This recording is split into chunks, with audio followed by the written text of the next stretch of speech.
What's up, everybody? We are back in a dungeon with pugs, and we are doing Twilight Arbor Take 2, because the first one did not go so well. So we are going to be doing this. We have a much better pug here, and so hopefully we will get through this without a hitch. Story time. Good to see you, Logan. Now we can begin. Conniving vegetable. You never said anything about him being here. I asked him to attend. I need all of your help to deal with Fowlin. It sounds like this Fowlin and you have history. Fowlin is firstborn, like me. She's powerful and dangerous, but she wasn't always that way. When our race was new, we traveled together, her and I. We became close. We found a great darkness. I pulled back from it. Fowlin embraced it. She seduces others to unspeakable acts. I cannot stop her alone. That is why I need you, and Ritlock, and Logan. I will not work with this human. He'll desert us again. I did what I had to do. Then you can do this without me. If I see you again, Logan, I will carve you. Who's deserting us now? $10. That's what's his name will come back. The char guy. I don't even remember his name, and I just was looking at him.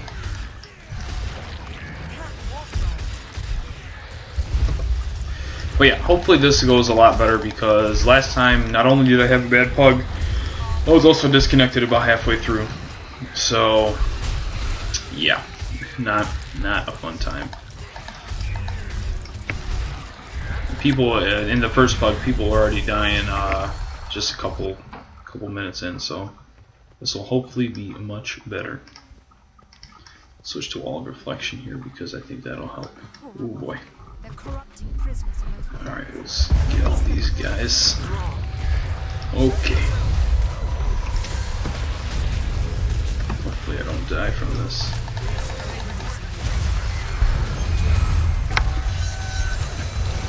Get some heals. Yeah, altruistic healing now. This build is very good. Here, we'll put a little thing of this in between, so now we are going to be good. Get rid of those conditions. Yep. Alright, so something I was thinking about, and I don't know if you guys will like this or not, but I do PvP. I just don't put it up, and so I was wondering if you guys would enjoy looking at some of that. Maybe be doing post commentary over it, because I think that'll give you a better idea of what I was thinking through the game. Live commentary, I don't know what will happen, and so I can learn from my mistakes by going over it in post commentary and then showing you guys what I should have done, what I would have done, or things that I actually did well. So if you guys have any thoughts on that, I'd love to hear them. But that is for another day. Right now we just need to crush some Sylvari. I do like this Sylvari. I made a Sylvari. He was a Necromancer though, and so I think that's what turned me off to him, because Necros in PvE I just never got a good feel for him. And I'm getting feared so far away. Alright, get the staff. Gotta do some long range. Healing people. Oh, where is he going? Okay, what'd you say about Kate? Alright. Here we go. I'm trying to get a hold of Blitz, but he is not answering. I don't know what he's up to. I wanted to do something with him, but I guess that'll be later on.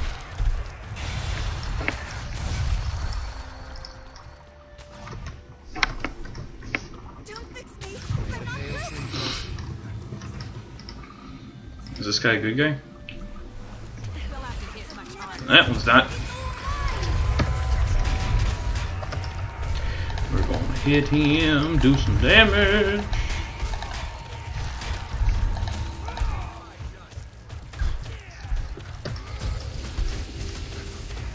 A dungeon I don't see a lot of people doing is Sorrow's Embrace. I mean, the armor just looks god-awful from there, so I mean, that could explain why. But I'm interested in doing it because I just want to see what it's like. If it's anything like Sorrow's Furnace from Guild Wars 1, it should be a fun time.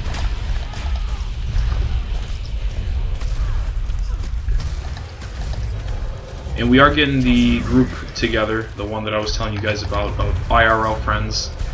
So we might be getting those Skype sessions going soon, which will be a lot of fun, both for me and for you guys. So that is good.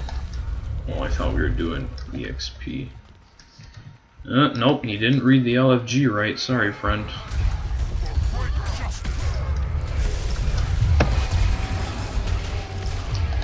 Hopefully they stick around because it would suck if they didn't. That wall of reflection, definitely a huge help. Oh lordy.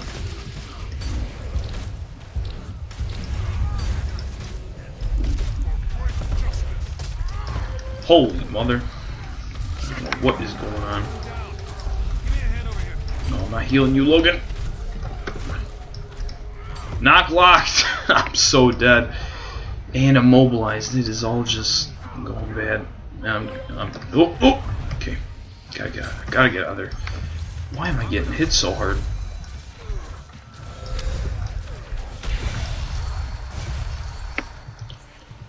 Oh, that is embarrassing. Died already. Ooh.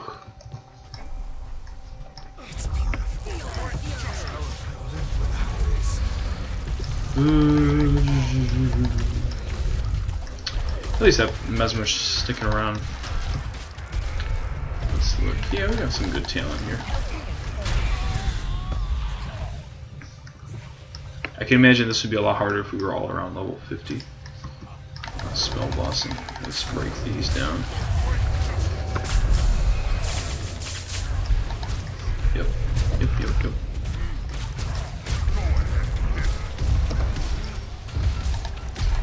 I do want to play on my NG a little bit more for you guys because I think that this Guardian... Oh, I accidentally fat-fingered the second virtue there. Well, hopefully I'll be going on my NG because I think the Guardian is getting a little stale.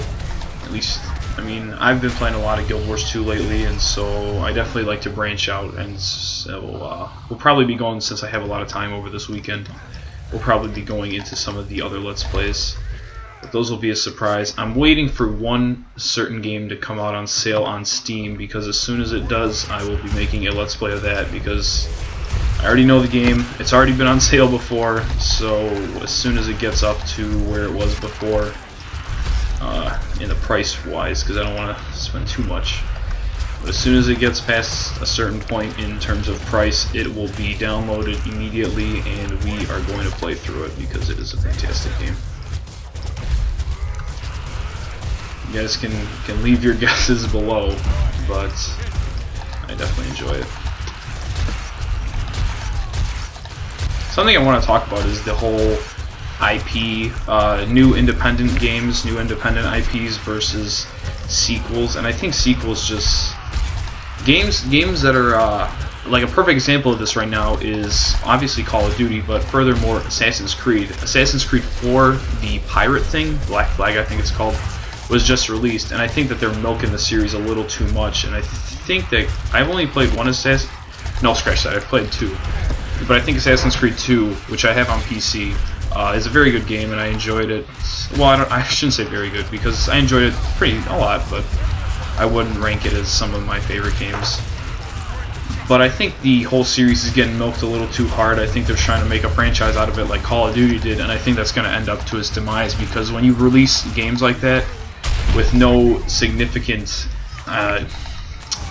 differences in quality, I guess I could say, the thing... Oh, Ritlock is that charge name.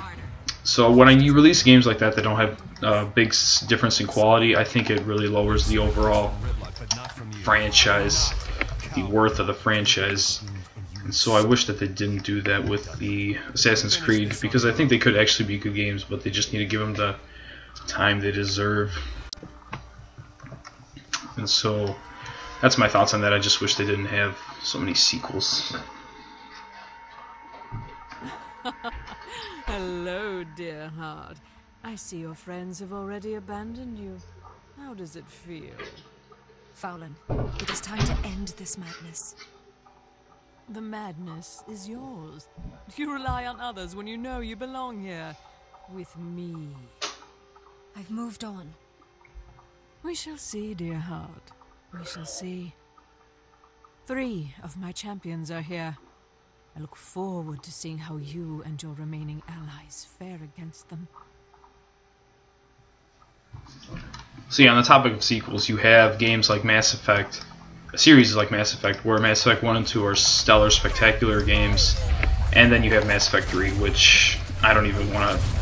Well, pretend the series ended with Mass Effect 2, which is one of my favorite games, because I remember I was playing it on PS3, and I lost the... Don't need to open those anymore. Okay, well, I'll open them anyway if I want to. But anyway, so the game I was playing on PS3, and I had a little issue. The save got corrupted. I had to restart the whole game, but I didn't mind, because the game was that good. So when you have games like that, and then Mass Effect 1 I have on PC, and I enjoyed it thoroughly.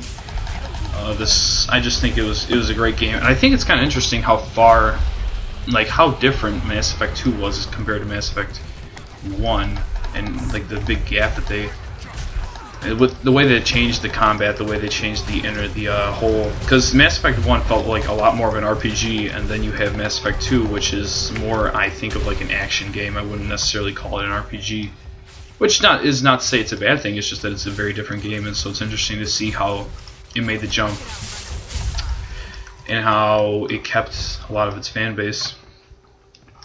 And while I do think that Mass Effect 3 did some good things for the game, for the series, such as improving combat and how fluid it was, I think that was a good improvement. I think the overall story was a disappointment. I mean, the ending, I'm firmly in the camp of the ending sucks. And I mean, like a sequel like that, it's a good game. It's just that, I don't know. When you're releasing one after the other like that, you don't have that difference in quality that you have in some other series. Furthermore, you have the multiplayer, which was fun for the first couple hours and then sucked because of RNG. And we'll get back to that in a second. Faith, meet my first champion, Sariel. We've met. She is not worthy of you. Oh, Fowlin, what have you done to this poor girl? I'm no girl. I am Fallon's chosen. See how easily you were replaced, dear heart? But say the word, and you can be my favorite again. No! I am your favorite, and I always will be. Nothing will ever change that. I'll kill you, Kaith. Slowly and painfully. Catfight. But anyway, see, with the other PUG, I think we'd already wiped a complete time just coming here. So yeah, this PUG is much better. But anyway, the topic of that multiplayer, I think the multiplayer was fantastic. The whole idea of it, the kind of wave mode, I think it was interesting, and I think a lot of people enjoyed it. However, the whole RNG thing, why would they make it an RNG-based like progression system that just doesn't... Ugh, so bad in my opinion. No one wants to play something like that where some people with their first... You had to open packs to get certain items and stuff like that. So why would anyone want to open packs and just have all of their stats, all of their weapons and stuff be decided upon in RNG? I just think that's a little goofy, and I think they shouldn't have done it like that. And if they didn't, I probably would have stayed with the game a lot longer than I did. But the fact of the matter is that the RNG completely turned me away, and so I was disappointed by both the single player and the multiplayer of Mass Effect 3, and so... A vast virus database has been updated. Get out of here. Okay, so there we go. That's that. She replaced me all Those are my thoughts on that. But then you have other games where with sequels that are like... Well, I know. One of my other friends is on. Hey, but yeah, then you have other sequels like not Mass Effect, but the complete opposite. What am I talking about here? It's Fire Emblem Awakening. When you have Fire Emblem games that are as spectacular as that, I shouldn't have popped my 7th skill right there. That was dumb. When you have games like Fire Emblem Awakening, and those games, it really kind of brings my hope back in proper sequels, because that game is a great sequel. Like, it's an example of what all sequels should be, and so I'm grateful that they were smart enough to make a game like that, and so it gives me faith in the publisher that they're smart enough and know what they're doing there. I really should have saved it. Recording now, talk to you later. Maybe you'll see this video, who knows. Oh no, I didn't want to open that. Nah, I'm retarded. Hopefully that doesn't turn evil. God damn it, I'm such a spaz. And now you guys need some of that. But yeah, so games like Mass Effect 3 ruined my faith in sequels and the next generation of games, but games like Fire Emblem renew it, so it's kind of a double-edged sword in that respect. And I'm getting feared again. Can I pull these guys in? No, I'm getting feared again. Jesus. But yeah, that's my little spiel on those games. I don't know how you guys feel. If you guys are in the camp of hating the ending of Mass Effect 3 as much as I did. And the extended cut did not make anything different. It's still, I mean, the damage was done. They tried to fix it, but it's not enough. I don't know if I'll be getting Mass Effect 4, but hopefully they do a better job with it. There's a lot of fear in this dungeon. I don't want to be popping my shouts all the time, but I just might have to. Okay. Spin to win, as Blitzkrieg calls it. It really is spin to win.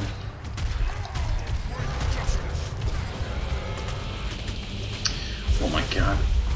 Freaking malaria. I'm gonna get malaria from all these.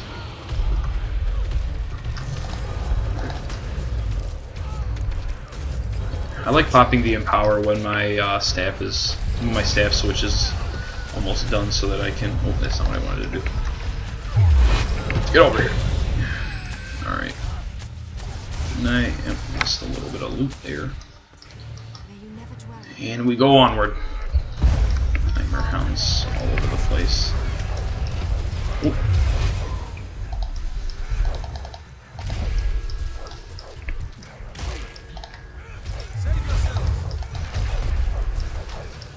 A lot of dogs, a lot of dogs. So these guys are melee. I should probably pop that retaliation. That'd be nice. Okay! I knew it. I was already hitting the button to dodge. God, I look like a total loser. Oh no, no, no, no, no, no, no, shit, shit, shit!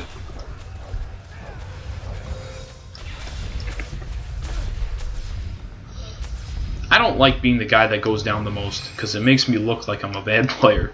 I don't know if you guys feel the same way, but I despise it. And I think right around here is when I got disconnected the first time. And that ticked me off. Oh, I keep thinking that that's how I'm supposed to hit. No, get out of the way. Help! They do me. I'm not broken. Sorry, we can't save you. We've got people to kill.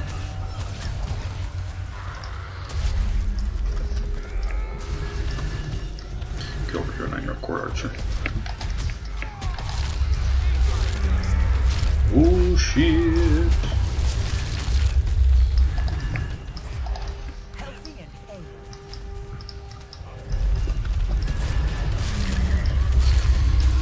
Okay.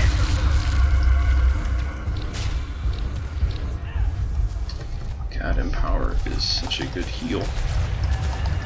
I think they reduced the casting time of it so that, does it change the actual heals you get though?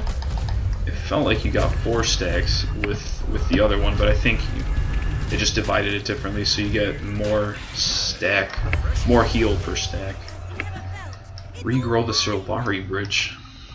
What the? What do I have to...